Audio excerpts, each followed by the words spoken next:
Chapter 10.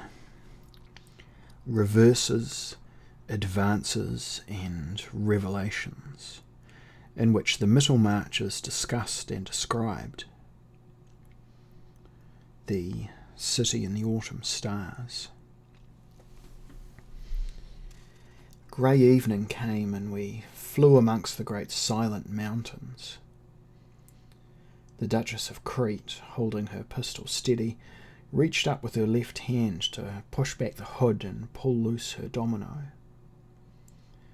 I watched eagerly for any sign in her handsome, heavy features that she held me in some kind of affection. Libussa. We were never lovers, yet because of her I was everywhere in unmapped country, both corporeal and spiritual. Libussa. No longer laughing, she acknowledged me with a flicker of her concentrated eye. "Madam," said St. Audrin in an angry murmur, "there's no need for this melodrama." Carefully, Libussa uncocked the pistol and placed it at her feet. "The need's past, I agree, for now you've kept your bargain with me." And she stretched all of a sudden and yawned as if only just awake. "You dealt with me through Hohenheim, the lawyer, and I supplied your aspirant gas." St. Audrin was piqued. With disapproval and dismay he regarded the huge surrounding peaks. Then his lips parted. There was astonishment on his face. He peered towards the west. Following his gaze, I saw a line of pink behind the far crags. The line broadened. Klosterheim and my Duchess showed no surprise at all. It was less than half an hour since the sun set, and now it rose again. I looked wildly at the compass, and remembered it was reversed, which was small comfort. We now stared east. The pink spread into gold and pale yellow, and I required no further evidence that we had truly entered a magic kingdom whose reality I had so recently dismissed. I looked out upon those terrific crags with renewed curiosity. Far below were thin silver threads of rivers, ribbons of dark green that were valleys. Did ordinary folk live there, or were these the haunts of trolls and hobgoblins? From believing nothing, I was now disposed to accept anything. The sun, when he emerged, brazen and blinding above the peaks, was our same familiar sun. We observed no dragons or hippogriffs, only a few swallows diving in the air currents below.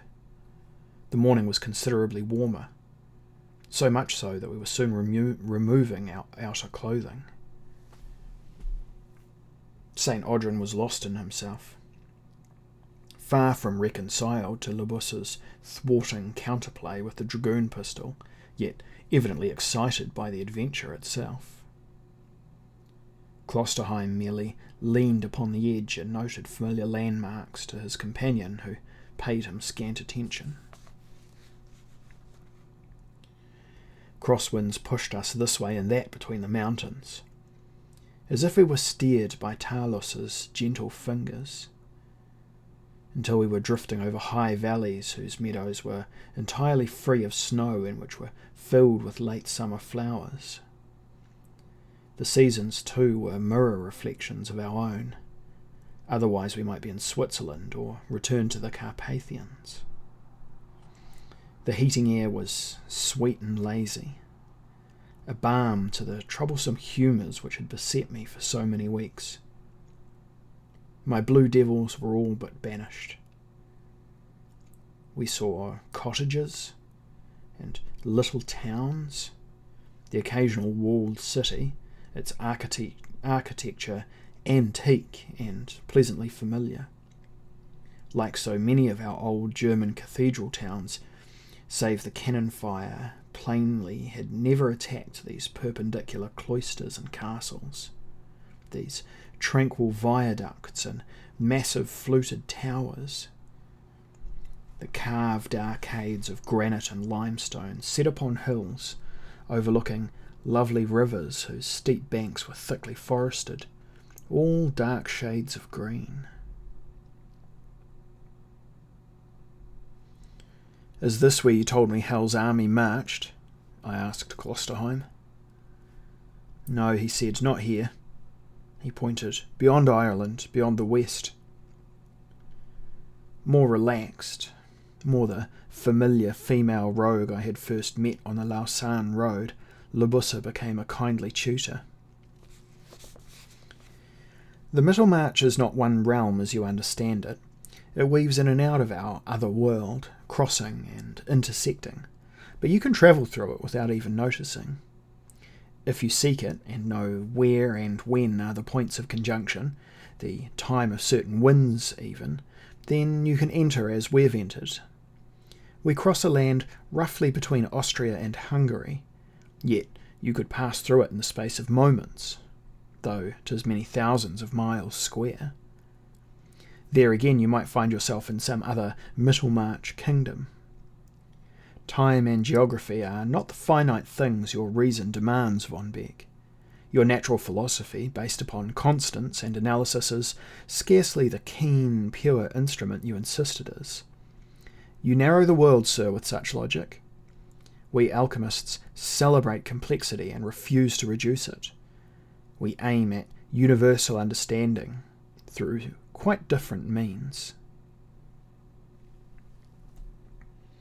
For some reason I believed she punished me. My groin began to knot.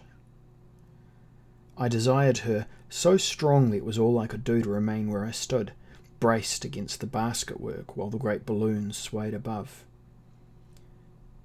In controlled tones I asked her, "What do you seek, madam, in the Mittelmarch? Why did you commandeer our vessel?" "Well, I seek only what we all seek, von Beck, and since time is of the essence presently, your airship carries us to our destination faster than horses, and will carry us away also." "And what do we all seek, madam?" She smiled.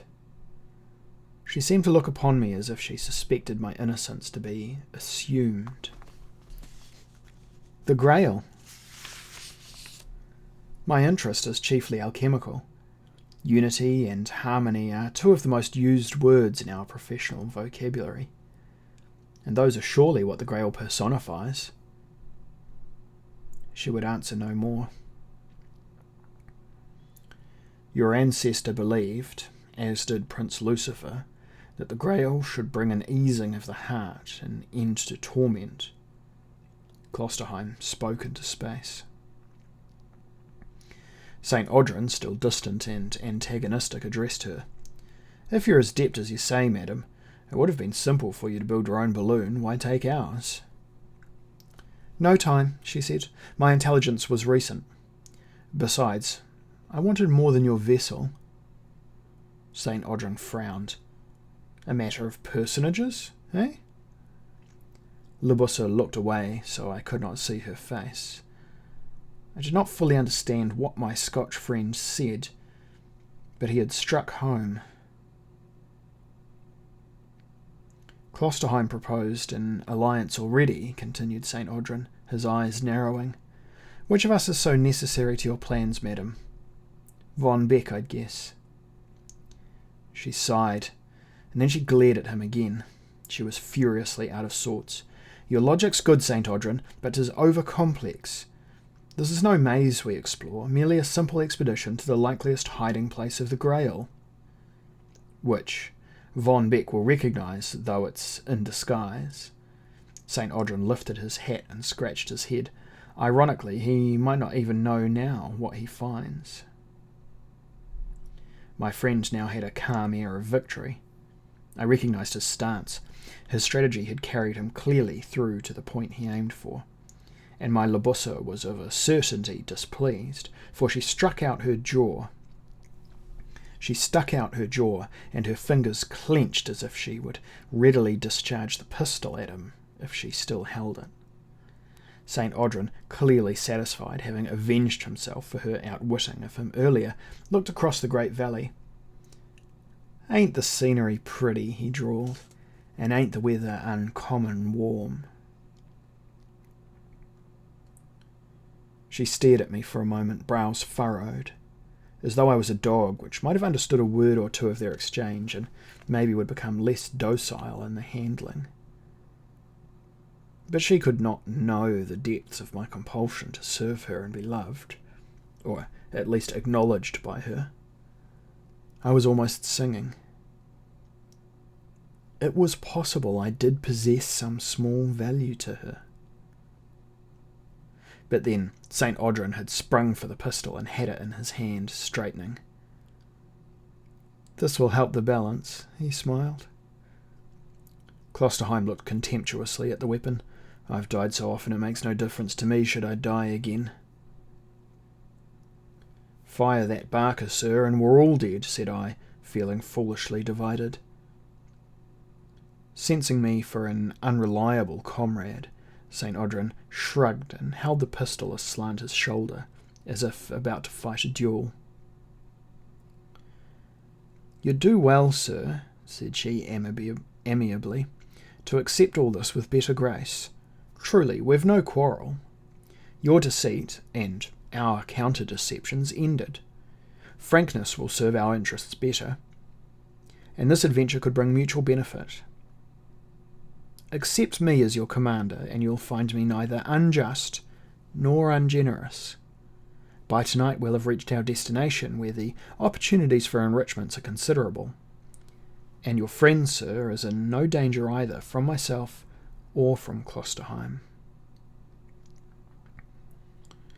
Bored with his own attitude, St. Audrin sighed.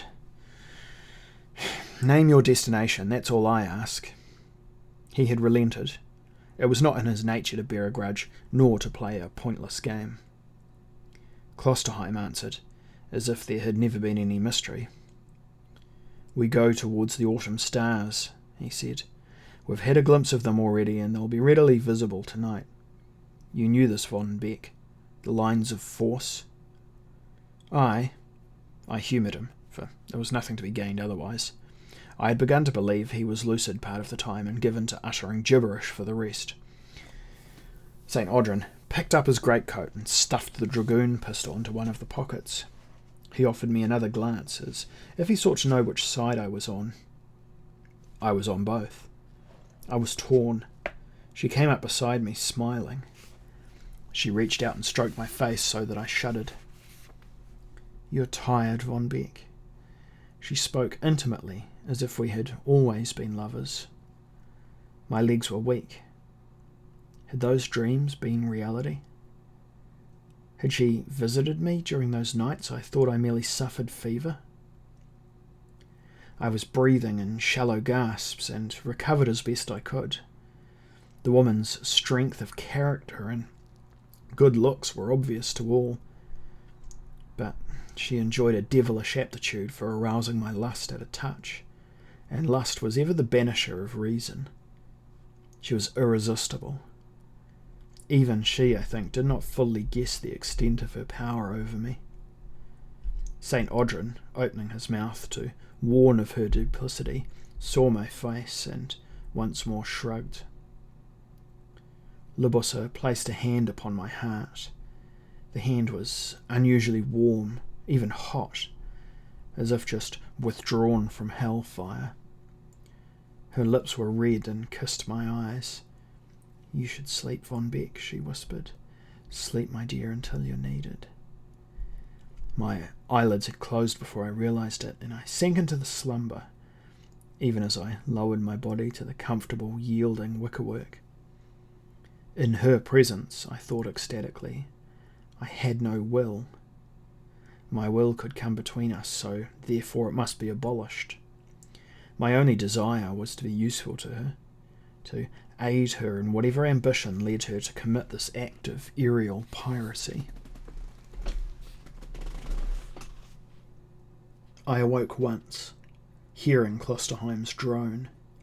He sat against the gondola's side with one knee drawn up, and he described all he understood about the principles of flight, then continued without pausing to discuss his theological theories. Lucifer could know that God is dying, and thus he bides his time, whereas once he was eager to settle the matter. He made an agreement, I know, and von Beck witnessed it. Has he mentioned nothing? Is that family so thoroughly sworn to secrecy? I told you, sir, I'm unfamiliar with the family or its doings. Von Beck's discreet, and I'm incurious. Well, God gave Lucifer the earth to rule, to watch over at any rate. Where we once brandished swords against heaven, now we raise arms to conquer hell. Man must take his liberty by force, or liberty will not be valued. It must be won in blood and agony, and the one called Antichrist shall lead us. Lucifer destroyed and God exiled will possess their power without their patronage.